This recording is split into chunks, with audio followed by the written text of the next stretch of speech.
Welcome to the Varsity Voices podcast, part of the Varsity Voices Media Network, where we provide you with up-to-date information on topics related to high school sports and the Chicago Catholic League. Make sure you like, follow, and subscribe to us on wherever you get your podcast from. And visit us on social media as well at Twitter, Facebook, TikTok, and where else are we at? Instagram, right? So The Gram. At the Gram, right. So make sure wherever you're listening from and whatever social media you visit that you like, follow, and subscribe to us.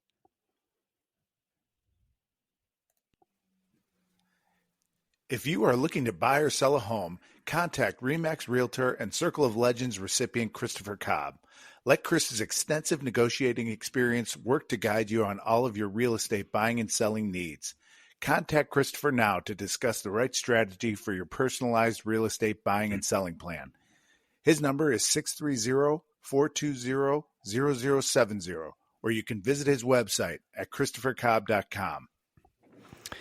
Dan, I recall our conversation with Dr. Niehoff, the CEO for NFHS, where she said that if parents and student athletes did not get their way with the different state associations, especially regarding issues like transfers, outside athletic participation during the season, that they would probably start to try and bypass the associations and start going directly to the legislators to see if they could get some laws passed which would benefit their kids, the student athletes. You know, what we've seen over the past couple of months here is that exact scenario taking place in Illinois. Two pieces of legislation introduced in this cycle. One is the Right to Play Act. The other is in regards to school transfers. So did you think it would happen this soon, Dan? Is there a possibility, Joe, that Dr. Niehoff spoke it into existence? Maybe. I always wonder about that. That, where people hadn't thought about it, then they thought, I know my legislator. I could probably go have a conversation with them, see what they think about it, say that there's momentum for it. Look at what's happening. Look at what's happening to the children. You know, if you always say this affects the children, then you're going to get more ears. That's going to get more. It's going to make more news, which it did. So, you know, I am surprised it happened as quickly as it did, but it was, as you say, Joe, a lot, it was a train on the tracks, you know. Train on the tracks. Yeah, you can't stop it, right? You cannot stop it. Yeah, and I think Dr. Niehoff even alluded to that in our conversation on our previous podcast with her, in that she said something along the line regarding transfers is that we're not trying to stiff arm it. We're trying to come up with a solution that makes sense for, you know, for high school sports, for one, for the student athletes, for two, you know, considering the current environment. And, you know, sure enough, you know, the different associations are not trying to stiff arm it, but, you know, where the challenge is, you know, how they can put some type of guardrails around it where it's just not free reign, transfer how many times as you like, you know, over the course of your high school career. And I think that's where one of the real challenges is going to be now, right? You're right. The train is on the tracks. You're not going to stop it. But is there the ability to put some guardrails around it?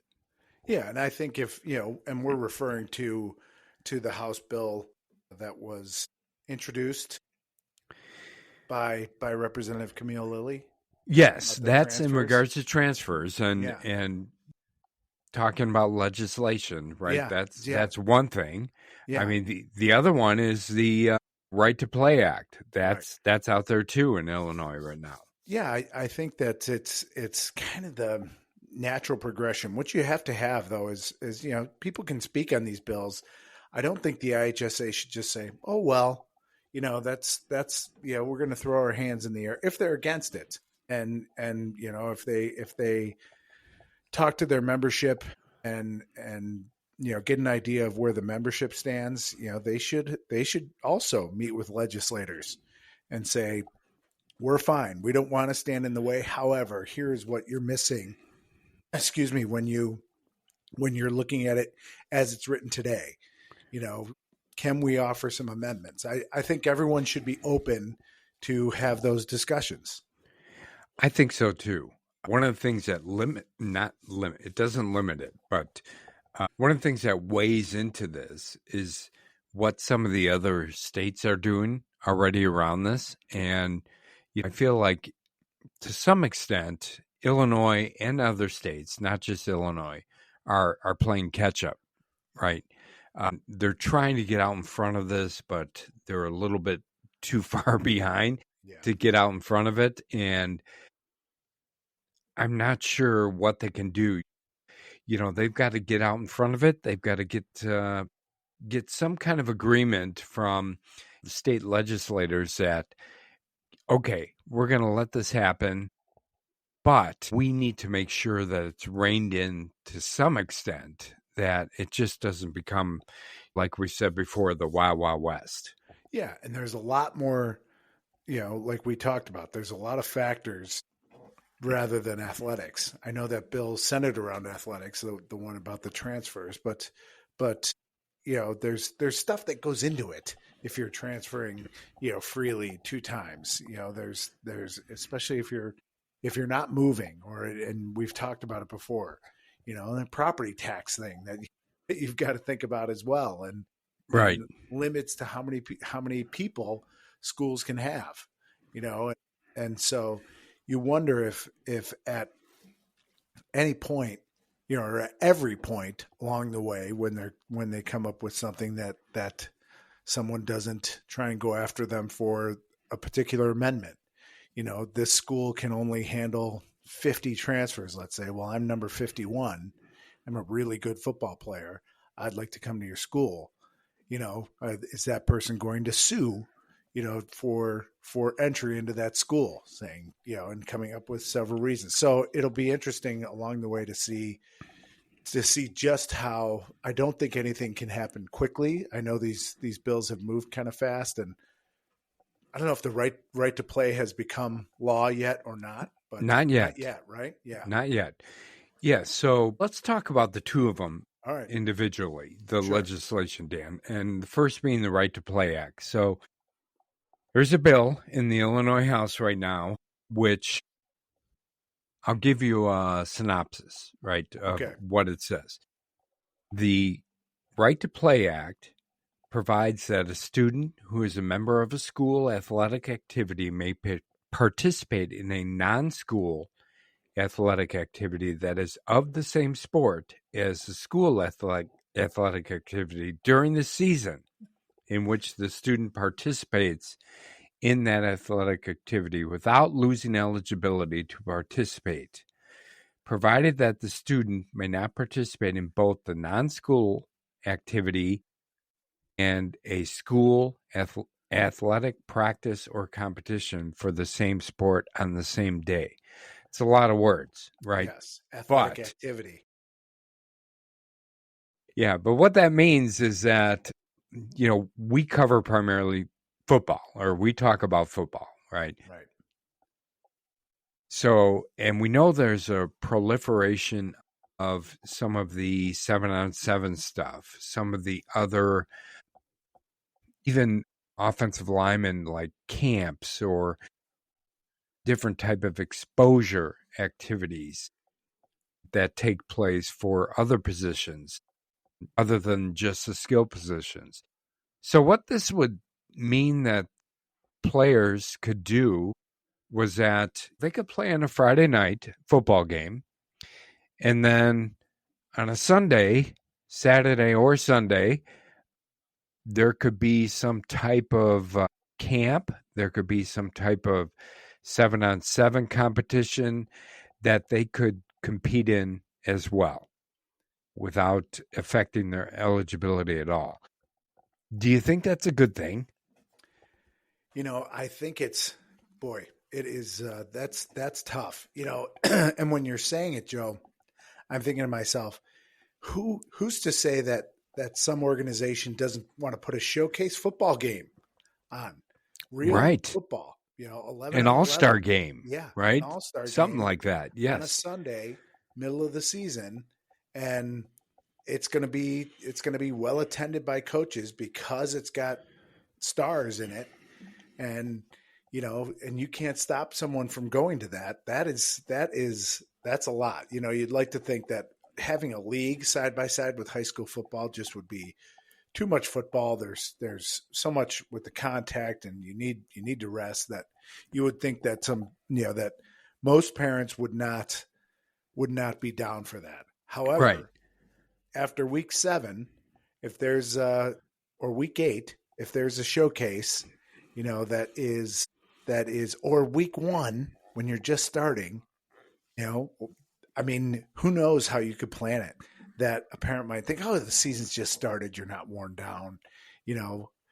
I think that's a lot. It's going to make football coaches crazy. Just Joe, the 7-on-7 enough would make Right. coaches crazy in some respect. If your starter wanted to go to a 7-on-7 showcase all day Sunday, Yeah. and you have to think about, we talk to these coaches a lot about how they schedule the summers and competing with the other sports. And I know that there's competition with other sports and showcases for other sports, whether it's soccer, lacrosse, during the season, and the kids can do that now. So if there was a football thing, I think it's a real challenge to football coaches for, number one, scheduling, number two, the worry that players are going to get hurt. And if it's really good, I mean, if it comes to a player saying, well, I'm not going to play Friday night because I've got a showcase game on Saturday or Sunday. God, I hope Can not. you imagine? No, I can't. So, Is that on the tracks, Joe? Is that part of the, I did not think of down on the tracks? I didn't think of that scenario. I did think of what's behind this. And we've alluded to this, talked about it in several other episodes, where there's such a demand right now for exposure, opportunities outside of what certain student athletes are doing on their particular teams. There's a need to be seen and noticed. Now there's NIL money out there as well. Right. What if those are paying? Right. Yeah, it might be a paid event, right? If you participate in it, you're going to get whatever amount of money it might be. Wow. And think about the scenario where just playing on your high school football team may not be enough, or may not get you enough exposure or notice that you need or want, right? From a standpoint of getting to college at the next level and that NIL money, whatever it might be. The team you play on may not be a great team, right? So it may not be getting noticed. You're a good player on that team, but because of it, you're not getting the exposure that you really need. So I can see where some of these things outside of just playing on your team might be of real interest to some of these players. Yeah, I mean, and we talk about it all the time. We try to give exposure, I don't know about equally, but we try to talk about all the teams, and we try to mention players on all the teams during the seasons. We miss players, and we don't have as good information on every team as we do on, on the teams that are year in and year out, qualifying for state finals and making a run in the playoffs. If I'm on one of those teams, I think this is my ticket. Let's further this scenario out. So after week 1, there's a game at game at Soldier Field, sponsored by, pick a sponsor that's going Nike. to Nike, that's going to pay each kid X amount of dollars who comes to play. In that, there's going to be coaches from Northwestern, Illinois, all the Division II. Anyone that can drive there on a Sunday. Now, there's no high school or college football. If you can drive there and get there, there's going to be coaches there, or coaches are going to send representatives there, and it's going to be on film. And yeah, that absolutely could be a thing. I mean, there's a million all-star games now after the season, Right. but and people are probably listening to this thinking that's crazy. You're gonna, but it won't surprise me when someone from a team that doesn't look like it's going to have a good record skips their game Friday night to play because they're playing in this game on Saturday or a Sunday. Yeah, that's amazing to me. But I could absolutely see that scenario happening for sure. And the effect that it has, different teams and different, different programs can be huge. Yeah. So it's just a matter of where these things are headed. And I don't know, from what I've heard, so these bills are kind of making their way through the process. But they are making their way through the process.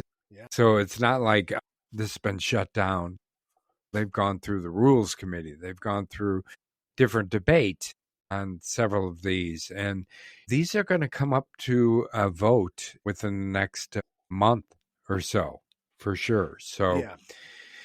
it'll be interesting to follow that and see what happens with this one specifically. But there's. Joe, I think. Go ahead. The intentions behind that. I want to back up a little too, because the intentions behind that bill in particular are good, and some of the stories that you've heard around it. That a cross country runner was suspended because they ran in a charity event on a Sunday, wasn't affiliated with the school, lost their eligibility, even though the charity was benefiting someone in their family. The soccer player who wasn't getting any exposure at the high school games had to go play in an exposure tournament, lost their eligibility, for their high school because but they felt like they were pressed and put in a position. So I think it's the intentions are good, but the unintended consequences. One of my favorite things lately is really something that we have to look at and see what the circumstances will be and how that plays out. It might not be next year if this bill passes that someone throws one of these games together, but I bet it's within the next 3 to 5. Absolutely. Yeah. And you and I know, Dan, just because we've had kids of high school age playing high school sports and also playing, travel type things, that, there's going to be a lot of parents out there who are, 100% behind this and want that additional exposure, want that additional opportunity, want to get out there in front of the college recruiters or the different universities, and that it means a lot, right? We've said it before that there's a lot of money involved in things, whether it's NIL, but really from a standpoint of not just NIL, but just the scholarship to a particular university is worth on the low end $100,000 these days. Yeah. Right. So and if I'm the fourth receiver and not getting the reps that I want, right. Or if I'm the sixth lineman not getting the reps that I want, or even if I'm getting 10 to 12 reps a game or something, that might push me to say, yeah, I'm going to go. Yeah, so put your coach hat on, Dan, because you coach for a lot of years on the high school level. So if you were a head coach and, the Right to Play Act was law, right? And you had to determine whether or not you wanted any of your players or your starters, you wanted them or give them the opportunity to do something that they played Friday night, right? You won the game. Now they want to go to some all-star game or some, 7-on-7 thing or whatever it might be on Sunday. What would you do as a head coach? My gut says would you right now, limit I it? would say absolutely not. Right. And even if you're not a starter today, you could be a starter tomorrow. Someone gets injured. And if you were in line to be a starter for because someone got injured and then you got injured that weekend, me as a coach, that really puts you behind the eight ball. These are not rosters filled out with 53 guys, great football players, right? You start to get into the depth a little bit, and your team suffers on the high school level. So it is I'd be a no across the board. I mean, someone, and I know I probably, if it's law, probably don't have a leg to stand on other than saying, well, if you think you're the sixth lineman now or the fourth receiver now, you're going to be the seventh or eighth. But I don't know if you can do that anymore. I don't know. Yeah. But the next level down on that is, okay, so you've got 22 starters, maybe go down to 30, 4 on each side, offense and defense. So you've got 30 key guys on your particular team. Can you tell those 30? No. But say the rest of you didn't get a chance to play all that much, sure, go ahead and do it. Yeah, it's like a de facto JV game. Yes. Right? Yeah. Yeah. Yeah. Because I do see, all right, if it's 7-on-7 tournament, it's a great opportunity for a backup quarterback to get some reps or that receiver. However, I think, boy, yeah, it's tough, Joe. Yeah, It there's is a tough. lot of things. I don't think when some of this legislation gets introduced, and we'll talk about the next one here soon, but it goes to rules committee. I would love to be a part of that rules committee as far as, figuring out some of the details of some of this stuff, because I don't think that's taken into account all that much. And it creates a headache for schools, for coaches, for programs overall, as far as now what they need to do to kind of manage this going forward, because this is a mandate, right? This is going to happen whether you like it or not. This is available to your student athletes, and you've got to somehow manage it now going forward. Yeah, it's that's going to be really rough, and it is something that is just kind of, I can see stories on both sides, right? As soon as there's a story of a kid who was the fourth receiver, that ends up with a scholarship because of his performance at a 7-on-7 tournament, forget it. It's over. It's over Right. at that point. It It's is. over. Yeah. Yeah, you're not going to be able to fight it at that point. Yeah. You should be on someone's staff, Joe. What's that? If you get on one of these Congress person's staff, then you could be part of the rules committee. All right. Yeah. I'll look into that. Okay. So junior staffer, Joe. Junior staffer, right? At my age, being a junior staffer, I'm fine with that at this point, Dan. Yeah. But let's talk about the other piece of legislation that's out there in Illinois right now, and it's regarding the transfer policy. And you want me to read this one to you? This is actually an amendment to a current bill. Okay.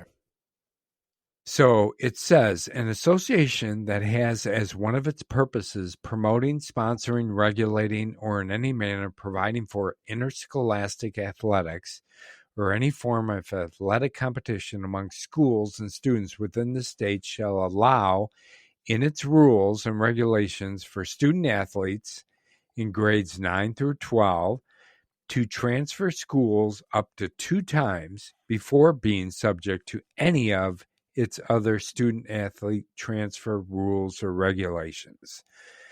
So essentially what this says is that any high school student athlete can transfer 2 times before they may be subject to any, you can call them existing IHSA bylaws regarding transfers. So essentially it allows them to do whatever they want from a transfer standpoint 2 times before being subject to any of the regulations. What do you think of this bill, Dan? It would dramatically change, high school sports. I think the worst thing of any of these transfer portals, transfer rules that are in place is that it creates a system where some schools become the minor leagues or the training centers for other schools. So I can have 2 years at my original high school and I think I've got pretty good game, or I do have pretty good game. I want more exposure. I transfer to another school, and then now I really want to win. So I'm going to transfer to the best school, the one that wins every year.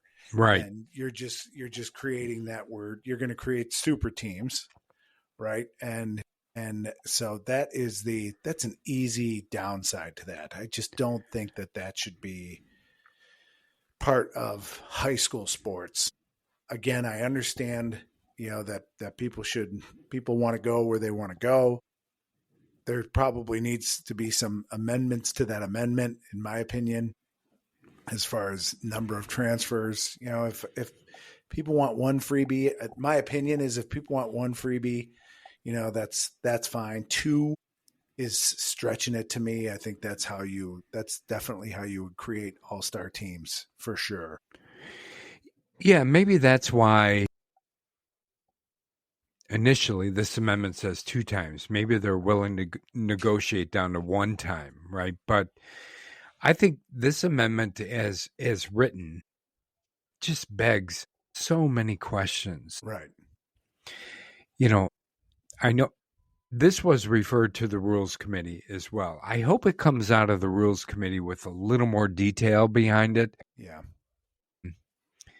Because you and I talked about this when we first heard about it, and we had about 10 questions about, what this meant. Does it mean that a kid in 8th grade, right, wants to go to a school outside of his district or his or her district, and is that one of their transfers, right? I mean, a kid in, let's pick a town or a city, a kid in Westmont would prefer to go to Downers Grove North, for example, and they're going to be a freshman. So instead of enrolling at Westmont, they decide to enroll at Downers Grove North. Is that one of their transfers or not? Well, yeah. If they spend a day at practice or when school starts, or whenever that clock starts, they could say, all right, I'll go to Westmont. I'm going to go for a day. Now I'm going to transfer to Downers Grove North. Right. That is one of your transfers. But if that was your intention all along, then fine. That's how you would get around that. Yeah. I don't know. We talked about, I don't know if it would mean you still have to have residency. If I live in Westmont, would I have to have residency on the north side of Downers Grove? I don't think so. Or would yeah. Yeah. Because the way this reads now is that it doesn't talk about residency. It talks about not being subject to the IHSA transfer bylaws, which do reference residency regarding any transfer. So the way this is now, I feel like, you can live anywhere and transfer to any other school. But it brings up another one of the things that we talked about is that, if you're going public school to public school transfer, does your property taxes, does that come with you, right? To pay for you to be a part of that other school district? That's not addressed here either. So I don't feel like they looked at enough as far as the details are concerned with this amendment. So maybe it's just kind of a shot across the bow of the IHSA, right? That, hey, this is happening. We're trying to figure out a way to legislate it, unless you come up with a way to allow some of this to happen. Yeah. And I mean, it's still, if I read it right, Joe, it still said if principals sign off on it, right? No, that's not in the amendment. Okay. Well, maybe that was the original bill.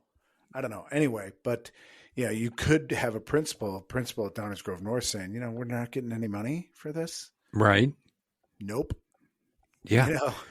Yeah. I mean, think about if, we'll stay with that scenario. Think about if, 30 kids from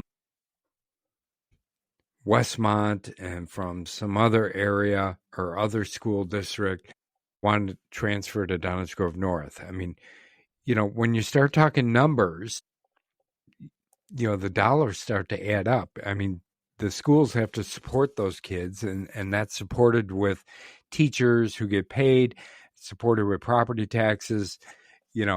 Are we going to absorb another 30 to, however many kids coming to our school without any payment for that or any remuneration for that? Yeah. Right? Yeah. Varsity Voices tax discussion. Yeah, it makes that perfect sense. Perfect sense. Private to private. Yeah, it's a tuition thing, right? Assuming you're going to pay or be eligible for whatever the school has for scholarship, whatever that might be. That's different than public to public. That's got to be talked about. Yes, it does. Yeah. Again, really interesting. But I think on its face, Joe, I worry about the super teams, and I worry. Yeah, so do I. I'm coaching somewhere that is a feeder team for another school that's got a higher profile for football. Yeah, I agree. But again, when I do look at this amendment regarding transfers, I think,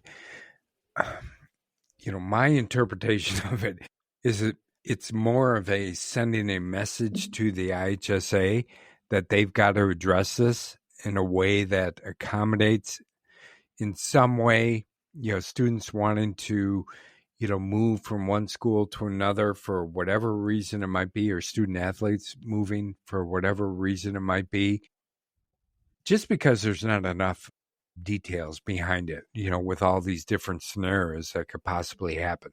Right. Maybe this forces the IHSA to do something. Maybe it doesn't, but if it passes, it for sure will force the IHSA to do something. Oh, yeah. Yeah. All right. So that's not it, Dan. More? Yeah. No more legislation, but, one of the big pieces of news that came out within the last couple of weeks was regarding the multiplier and the waiver process, which was a big topic after the state football finals this last year, because some of the teams that were in there were teams that were operating under the waiver and went on to win state championships. And people, as you know, are different schools and different administrations, as you know, whenever something like that happens, they're not going to be happy with it. Right. Nope. If you knew, it's funny as the playoffs were going on, I think one episode you asked me, have you heard much complaining? And I'm like, no, I haven't really. Haven't seen a lot. Boy, after that state finals, when there was the most exposure because it's on TV, that it blew up, didn't it? I mean, it was Yes. it was like, all right, something's got to be done, blah, blah, blah. Here we have this and that. And this reason we all lost 100-0 in the state championship game to these private schools. And so, yeah, you knew it was just a matter of time. Joe, you talked about it and saying, your thoughts on the multiplier and what does it mean, and my thought was, in 4A, if it wasn't DePaul Prep, it was going to be St. Lawrence. Now that may be multiplied out too, but I don't know, you could probably fill in X school after that, and Right. that might be what you come up with. If it's not this private school, it's this one. Yeah. And we talked about in previous episodes, Dan, is that I do think that what the IHSA did in changing the waiver process for the multiplier is probably overall a good thing, right? But we've also mentioned or talked about that I don't think you can bylaw your way out of this. Like you just said, if it wasn't DePaul Prep who was under the waiver, Montini was under the waiver as well. Both won state championships.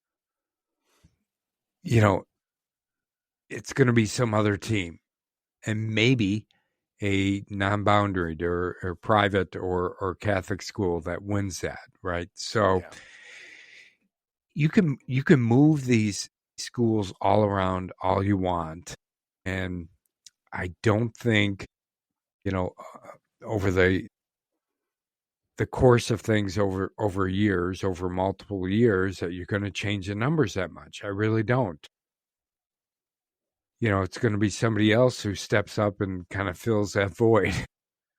But, I do think changing the waiver of the multiplier is probably overall a good thing.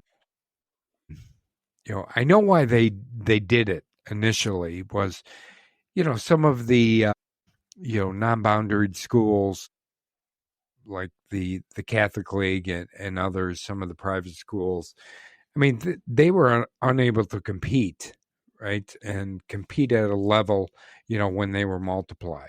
But they've all kind of caught on to that over the last 5 years, and they've definitely been more successful in attracting student athletes and becoming much better and much more competitive from whatever sport it might be, if it's football, if it's basketball, it doesn't matter. So they've they've all kind of caught up, and they put some processes in place at some of these different private schools and Catholic schools where they're attracting really good athletes.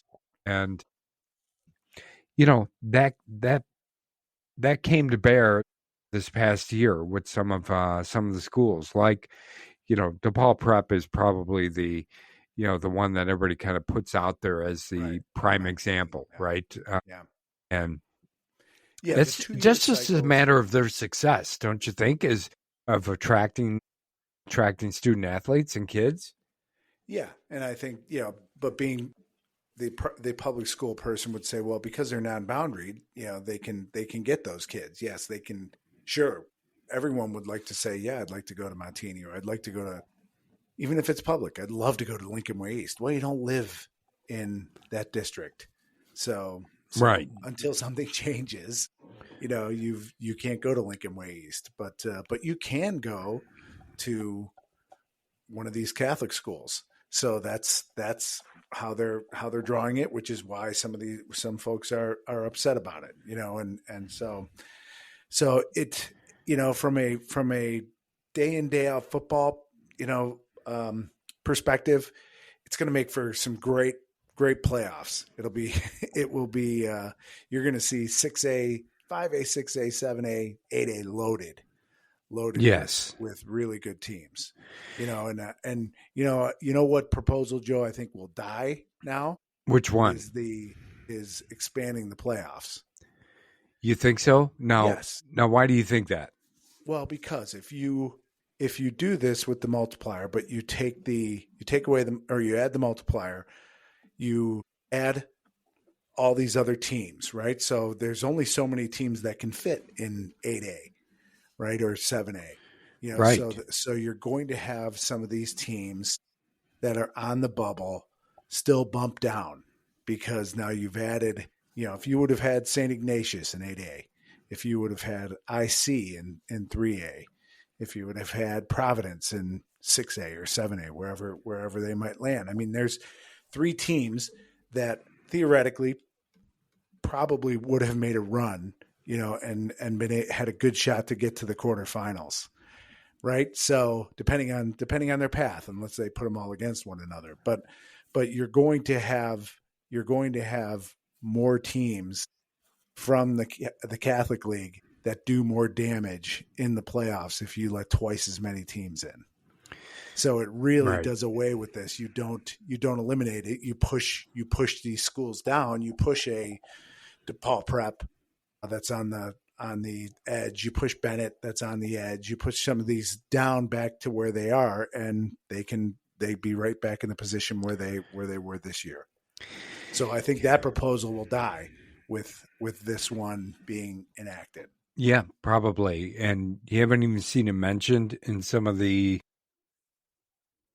if you read, some of the board meeting minutes for the IHSA, which, everybody's going to think I have way too much time on my hands, to be able to read that kind of thing. But is it exhilarating reading? It's exhilarating. Yeah. But if you, to counteract that, what some people say is then let's do what is it, Ohio? They have 10 classes, right? So why stop at 8? Let's go to 10, right? And you start bumping people up that way. Because eventually, and this is from a Catholic League perspective, how many of the Catholic League teams are we going to have in 8A? All of them? Or half of them? You'll have a lot. A lot. I mean, think about it. You've got, let's see, Mount Carmel will move up to 8A for next year. DePaul Prep is going to be close. They're probably on the 7A, 8A bubble because, this past year they were under the waiver. So they were operating in, they were operating under, I think, a enrollment of 900 or so. Yeah. Yeah. If they would have been waived, that would have, or if they would have been multiplied, they would have been up to, I think, somewhere around 2,200. So, anyways, how many of these teams, Joliet Catholic is going to bump up next year because of the success factor now. Right. You've got NAS who's going to bump up because of the success factor. Eventually you're going to have all the Catholic League teams, at least the really good ones, in 7A or 8A, right? Yeah, you will. I think that's what they want. I think that's what the IHSA would be, and I think the downstate folks would prefer that if they all played one another. Yeah, they probably would. Yeah. But I don't know, when I look at what it would have done, say if the current policy that they just kind of put in place within the last couple of weeks had been in place last year, the schools primarily affected, at least from the state championships and the Chicago Catholic League, would have been, Montini and DePaul Prep, right? Montini would have been in 5A, versus 3A. I don't know how they would have done in 5A. I mean, it was much tougher division this year. DePaul Prep, based on their enrollment, they would have still been under a they would have still been able to be under a waiver, but their enrollment being over 1,300 kids would have put them right up probably in 7A, right? Somewhere right around 6A there. or 7A. Yeah, right? 6A or 7A. Yeah. Yeah. Yeah. So So well, and they're unique, right? Because their they are. enrollment's exploding, right? And so they're Montini's probably the better example because their enrollment has been steady, maybe declining or bouncing back and forth like what's very typical. And DePaul is not typical what's happening with their enrollment. What I think is the good news about this is that there's enough technology to be able to get every school's enrollment at the beginning of the year and base it off that. Yeah. You know what I mean? So, that this doing it over 2 years, a lot changes in 2 years. And so I do think doing it looking at enrollment on a yearly basis makes sense. That's a fairness thing too. That is good. How much it affects football, I don't know, probably a lot, but that to me was an easy thing to do enrollment at the beginning of every year and to make it a rolling cycle rather than 2 years standard. So you have 2 years down, you're really getting rewarded. You have 2 down years, you're really getting rewarded for that. I guess, I don't know, rewarded might not be the right word, but you do catch a break. Yeah. If you're one of those schools.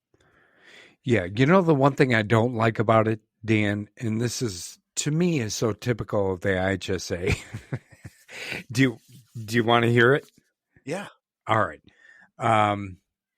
So it has been for, I don't know, maybe the last 8 to 10 years where the waiver was automatic, right? Right. But now with the new bylaw, the changes to the bylaws, schools are still eligible for a waiver the same way they were before, but they have to apply for it, for one, and then it's up to the IHSA to make the determination whether they get that waiver or not. So again, they insert themselves right into this, make it very nebulous, in my opinion, and it comes down to what, a couple of people at the IHSA determining whether you should get a waiver or not, even though you're eligible to it. I don't like that part of it.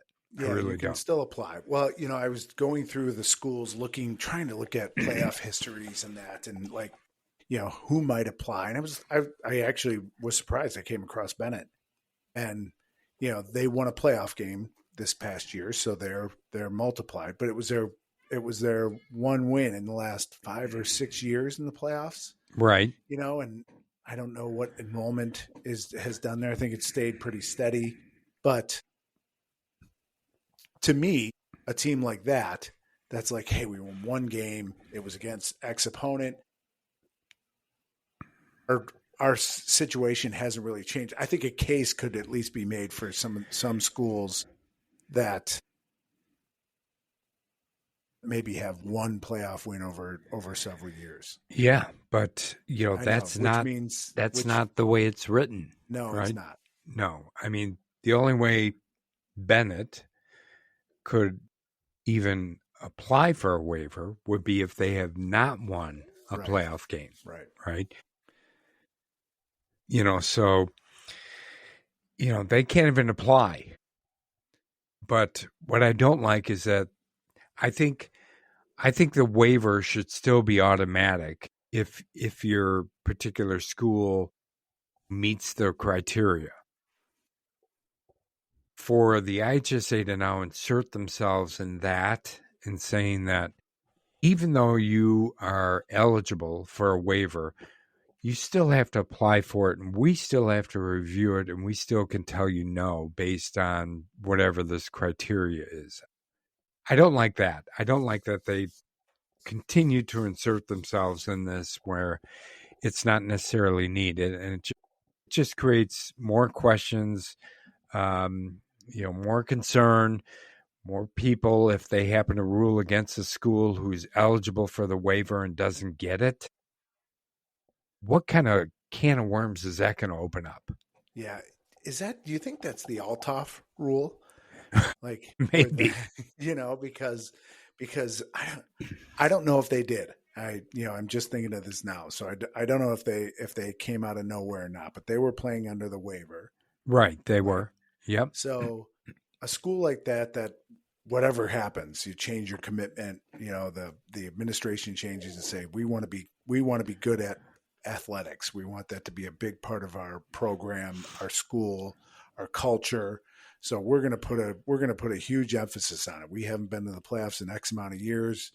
We've attracted a bunch of kids based on whatever. Now we're awesome. And so when they go and apply for the waiver, the IHSA says, I see what you're doing here. You're 9-0. You've beat every team 100-0. You're still going to be multiplied, right? Is that the scenario for that, you think? I don't know. I mean, because if you take it from now going forward, I mean, Althoff, won the state championship, so they're not even eligible for a waiver. Right, but I mean, a school like that, I'm saying, school like that makes a decision to go from it not being a core focus of our school to being a core focus. We have this is a way to draw kids, to increase our enrollment, to do all these things that we'd like to do. It starts with athletics, and it touches so many students, and right. So I could see that's an interesting scenario, Dan. So I won't say Althoff. Right. Let's say a school goes. I don't even know if they qualify. It was one that popped into my head. But let's say a school goes 9-0, but then they lose their first playoff game, right? And then the next year, they apply for a waiver, right? Yeah. Because they haven't won a playoff game. But even though they went 9-0, so maybe it is that type of scenario that you're talking about, that the IHSA is trying to address with that. Is that okay? You went 9-0 last year. Yeah, you lost your first playoff game, but you beat everybody in your 9-0 record by an average of 21 points. We're not gonna give you a waiver. You're more than able to be competitive at 3A versus 1A, right? Yeah, they might not, or they might say, okay, you were right, we were wrong. You did deserve the waiver. Here you go. Yeah, exactly. But yes, they are inserted.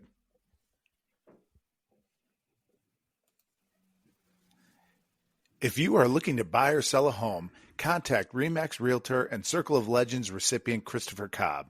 Let Chris's extensive negotiating experience work to guide you on all of your real estate buying and selling needs. Contact Christopher now to discuss the right strategy for your personalized real estate buying and selling plan. His number is 630-420-0070, or you can visit his website at christophercobb.com. Yeah, so Dan, some really interesting conversation scenarios.